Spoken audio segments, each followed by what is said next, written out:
Bonjour, bienvenue à Vitamine B, une émission à Bible ouverte, une émission bourrée de vitamines et juste pour votre santé. Aujourd'hui, nous avons avec nous Anne Kreis, responsable d'un ministère de jeunesse en Suisse romande et en francophonie. Bonjour Anne. Bonjour Paul. Tu as choisi à nouveau un texte absolument magnifique pour nous. Ouais. Je me permets de le lire, il est dans Romains 8, 28 et 29. Et c'est Paul qui parle. « Du reste, nous savons que tout contribue au bien de ceux qui aiment Dieu, de ceux qui sont appelés conformément à son plan. En effet, ceux qu'il a connus d'avance, il les a aussi prédestinés à devenir conformes à l'image de son Fils, afin que celui-ci soit le premier-né d'un grand nombre de frères. » Nous savons que tout contribue au bien de ceux qui aiment Dieu. Voilà une affirmation forte, Anne. Qu'est-ce que tu peux nous en dire? C'est vrai que c'est une affirmation qui est forte et qui est même... parfois qu'on peut se prendre dans l'estomac parce que ça veut dire quelque chose de presque choquant parfois. Hein. Qu'est-ce que ce texte dit? En fait, que Dieu peut faire feu de tout bois pour comment dire, en vue de notre croissance et de notre maturité, quoi. Parce il peut utiliser des bonnes circonstances, mais il peut aussi utiliser des circonstances mauvaises, des épreuves, du mal dans nos vies.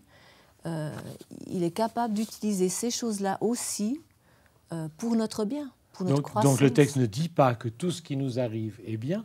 Non, il ne dit pas ça. Voilà. Non, absolument pas. Des tas de choses négatives et très mauvaises nous arrivent. Mais même celles-là...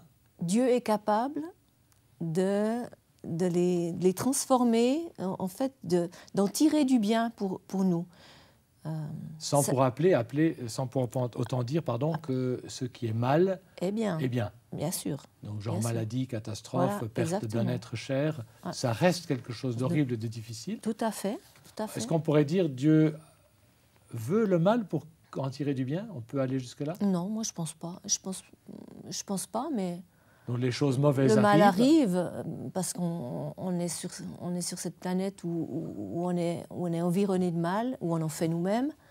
Oui. Donc ça arrive constamment. Mais dans ce contexte où le mal est là, même beaucoup de mal que Dieu n'a pas voulu dans ce monde, il est capable d'en tirer du bien. De faire que le mal produit du bien. Un exemple biblique très connu, c'est Joseph, par exemple. Joseph dans la Genèse? Dans la Genèse, Joseph qui était vendu par ses frères, donc trahi par ses frères, vendu par ses frères. On ne va pas appeler ça du bien, hein, ça c'est évident. Qui a vécu des années d'épreuves en étant... loin de sa famille. À des kilomètres. Voilà. Il n'a pas revu, je crois, son père et ses frères pendant des années. Voilà, tout à fait. Qui était faussement accusé, qui était mis en prison. Enfin, il a vécu épreuve sur épreuve sur épreuve pendant une quinzaine d'années, si mes souvenirs sont bons. Et puis, pendant tout ce temps, Dieu a utilisé ces épreuves pour former Joseph pour le projet qu'il avait pour lui. Il avait le projet qu'il soit le sauveur, enfin le sauveur entre guillemets, hein, d'une catastrophe qui allait intervenir. C'était une famine sur l'Égypte. Et il a utilisé Joseph pour sauver toute l'Égypte, mais pour sauver aussi la famille de Joseph qui a pu venir se ravitailler en Égypte. Donc lui qui n'était rien, qui était un outcast, rejeté, abandonné, s'est retrouvé Premier ministre d'un État. Exactement. Où il a pu avoir un rôle très très influent pour sauver cet État de la famine. Voilà, tout à fait. Et Joseph, quand il retrouve ses frères... Parce qu'il les a retrouvés. Il les a retrouvés. Comment ça s'est passé? Ce serait long, tu veux lire? Non, mais c'est justement qu'il y avait la famine. Ouais. T'es d'accord? Puis ils avaient faim. Il les a mis un peu sur le grill, ses frères. Hein, ils avaient faim en Israël et puis ils sont venus en Égypte. Voilà, tout à fait. Il les a mis un peu sur le grill, mais finalement, il s'est révélé à eux. Et en pleurant, parce qu'il y avait tellement de souffrance derrière qu'il fallait que ça sorte. Mais il leur a dit, soyez pas fâchés par rapport à ce qui s'est passé. par rapport à ce que vous m'avez fait, parce que Dieu a utilisé ça pour vous préparer une solution, quoi. Vous avez voulu me faire du mal, je crois qu'il dit quelque Ouais. chose comme ça, Ouais. mais Dieu l'a transformé Voilà, en tout à bien. fait. Dans Genèse 50-20, il dit que Dieu a transformé le mal que vous m'avez fait, il l'a transformé en bien. Donc si on regarde la vie de Joseph et de pas mal de nos vies aussi, au départ, il était mal barré, Ouais. et les circonstances très défavorables. Ouais. Et on pourrait dire que le monde entier est contre lui, la famille Ouais. est contre lui, les circonstances sont contre lui. Ouais. Mais ça ne veut pas dire que Dieu est contre lui. Non, non. Et même cette descente et cette prison a contribué. Moi, je pense que c'était la formation Ou bien. de Dieu Pour- pour Joseph, De- pour la tâche qu'il avait pour lui. Une formation au leadership, Ouais. au caractère. Ouais, tout à fait. On voit ça dans la vie de David aussi. Voilà. C'est impressionnant même pour David. L'apprentissage par lequel David a dû passer, c'était que des épreuves pendant Des pendant années en avant tout cas d'être une roi. décennie, je crois, avant d'être roi. Mais moi, je vois ça comme la formation de Dieu pour la tâche qu'il lui a donnée. Et puis pour nous, Et puis dans nos vies, Oui, dans on nos a vies. souvent plus de peine à voir ça parce que les épreuves, on n'aime pas ça, quoi. Mais elles nous forment. C'est au travers des épreuves qu'on grandit, qu'on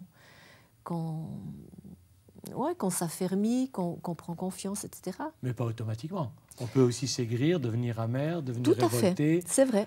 C'est vrai. Et être C'est pour- cassé complètement. C'est vrai, c'est vrai. C'est pour ça que le texte dit d'ailleurs que les choses contribuent, que toute chose contribue au bien de ceux qui aiment Dieu. Et dans la Bible, ceux qui aiment Dieu, c'est ceux qui lui obéissent, ceux qui lui gardent leur confiance, sa confiance. Donc c'est vrai que c'est pas automatique. Si je choisis de mettre ma confiance en Dieu dans une épreuve, ça veut dire que je lui laisse la maîtrise de la chose, Oui. et puis que je cherche à collaborer à son travail en moi. Et là, je vais en retirer du bénéfice, je vais en retirer du bien. Mais si je me révolte contre cette épreuve, je peux me révolter contre Dieu. Dieu est capable aussi d'entendre mes paroles de révolte. Mais pendant le temps de ma révolte, en tout cas, je ne vais pas pouvoir avancer. Je vais être bloquée. Et puis je vais me priver de la grâce que Dieu peut mettre dans ma vie à ce moment-là. Donc autrement dit, l'entraînement à faire confiance à Dieu dans des situations où le mal nous atteint, nous agresse, forge en nous quelque chose de bon. Ouais. Et que Dieu Ça. veut. Et Ouais. il ne veut pas le mal, mais il veut forger en nous quelque Notre chose de bon, caractère. notre caractère. Et puis la confiance, la foi. Ouais. Et puis, est-ce que le verset 29 ne va pas un peu dans ce sens, d'ailleurs? Moi, je vois ça très... Moi, je vois vraiment ces deux versets qui sont liés ensemble, dans ce sens que... Il y a une notion qui est magnifique, là. Hein. On est destiné à ressembler à l'image de son Fils. On est destiné à ressembler à Jésus, à reproduire son caractère dans nos vies. Eh bien, moi, je pense que c'est très souvent au travers des épreuves que notre caractère est transformé. Quand tout va bien, soyons honnêtes, on est tous paresseux et on se repose un peu, quoi. On se repose On sur n'avance soi, pas beaucoup. sur les acquis, Voilà. et on n'est pas très motivé à développer les traits de caractère qui seraient nécessaires. Voilà, exactement. Donc c'est souvent dans l'épreuve qu'on se rapproche de cette image et du caractère de Jésus. Et puis, bon, ça c'est bon pour Joseph, c'est bon pour David, Mhm. et puis pour toi, Anne. Eh ben, par exemple, récemment, j'ai dû faire face à un cancer dans ma vie, un cancer du sein qui s'est révélé il y a quelques mois. Et puis, c'est pas bon, hein. C'est sûr que personne n'aime avoir ça. C'est certainement pas quelque chose que Dieu a voulu, mais il a permis en tout cas. Et puis, au travers de cela, j'ai appris à continuer de lui faire confiance, à savoir que ma vie, elle est dans sa main avant tout. Donc, elle m'appartient pas. Elle est dans sa main, elle n'est pas même dans les mains de la médecine, même si la médecine, j'étais bien reconnaissante de l'avoir. Oui. Dieu l'utilise, mais ma vie, elle est dans les mains de Dieu. Donc, je vais continuer de lui faire confiance, même avec un cancer. Beaucoup de gens dans ta situation se disent « mais pourquoi ?» puis il pose la question à Dieu. Pourquoi j'ai eu cette maladie? Pourquoi ça m'atteint? Surtout que ça, voilà. Ouais, c'est vrai. Moi, j'aime bien transformer les pourquoi en un mot, en pourquoi en deux mots. En vue de quoi? Parce que c'est une question qui est plus féconde, dans ce sens que le pourquoi, il renvoie à une cause possible ou à la culpabilité ou je ne sais pas quoi, alors que le en vue de quoi, il va vers l'avenir et il se demande comment est-ce que je peux transformer cette difficulté en quelque chose de valable, de bon pour moi. Aussi souvent dans la transformation du caractère. Donc la question du pourquoi en un seul mot, la question de la cause, tu n'as pas eu de réponse forcément. Non, moi je n'ai pas de réponse, non. Mais ça ne me gêne pas. Souvent il n'y en a pas. Souvent il n'y en a pas, puis ça ne me gêne pas de ne pas en avoir. Et la question pourquoi en deux mots, est-ce que tu discernes quelque chose, un bien qui est sorti de ce mal? C'est peut-être encore un peu frais pour. J'ai pas le recul vraiment, mais en tout cas, j'ai pu voir que ça n'a pas atteint ma foi ou ma confiance en Dieu. Au contraire, ça la renforce. Et dans le passé, tu as certainement traversé d'autres épreuves. Est-ce qu'il y a des traits de ton caractère que tu peux dire, voilà, je ressemble à Jésus, humblement, mais plus que si je n'avais pas traversé ces épreuves? Ça m'a appris ceci ou cela. Oui, par exemple, moi je me souviens d'un temps où je m'irritais facilement. Oui. Donc l'irritation, puis ça met une mauvaise atmosphère dans la maison, etc. Et j'en ai vraiment fait un sujet de prière pour que Dieu me montre quel chemin concret, pratique je pouvais prendre pour ne plus tomber dans ce travers. Et puis, avec de la persévérance, Dieu m'a répondu. Et je peux dire qu'aujourd'hui, je ne suis plus du tout aussi prompte à m'irriter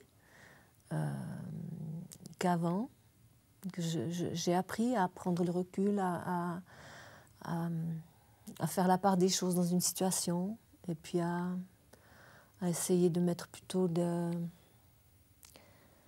des choses qui vont aider l'autre dans sa réaction, plutôt que de mettre de l'huile sur le feu. Donc on pourrait dire là que les circonstances qui t'irritaient ou les sujets d'irritation n'ont pas disparu, mais par contre, en toi, l'Esprit de Dieu ou Jésus-Christ a produit une attitude. J'ai appris face à ces circonstances irritantes ou énervantes. Et il a changé donc le mal en bien dans ce sens-là. Il a utilisé le mal pour produire du bien dans ma vie. Merci beaucoup Anne d'avoir été avec nous pour ce merveilleux texte, nous avons livré ton cœur. Et vous aussi qui nous regardez, merci d'avoir été avec nous. Et à vous aussi, j'aimerais dire, dans les paroles d'Anne, parfois le pourquoi en un seul mot, nous n'avons pas de réponse, mais le pourquoi en deux mots, en vue de quoi, Dieu a toujours une réponse, même si on ne la trouve pas tout de suite, car toute chose concourt à votre bien, vous qui aimez Dieu. Merci d'avoir été avec nous et bienvenue à la prochaine Vitamine B. Au revoir.